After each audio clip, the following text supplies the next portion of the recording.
वळूयात पुढच्या महत्त्वाच्या बातमीकडे। आजही महाराष्ट्रातील मतदार याद्यांमध्ये तब्बल 1 कोटी मतदार बोगस आहेत असा दावा ठाकरेंच्या शिवसेनेचे खासदार संजय राऊतांनी केलाय। विधानसभा निवडणुकीनंतर मुंबईमध्ये 4 दिवसात 6.5 लाख मतदार वाढवले असा आरोपही राऊतांनी केलाय। त्यामुळे देशाचं लक्ष वेधण्यासाठी 1 नोव्हेंबर रोजी निवडणूक आयोगावर मोर्चा काढतोय अशी माहिती संजय राऊतांनी दिली आहे।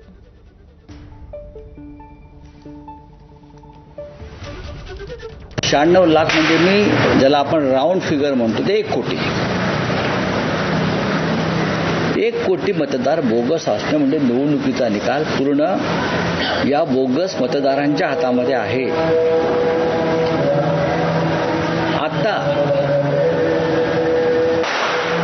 विधानसभा निवडणुकीनंतर मुंबईमध्ये 4 दिवसामध्ये 6.5 लाख मतदार वाढवले गेले। 6.5 लाख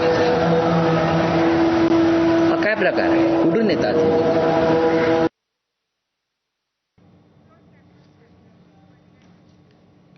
वळूयात पुढच्या इंटरेस्टिंग बातम्यांकडे, दिवाळीच्या बातम्यांकडे।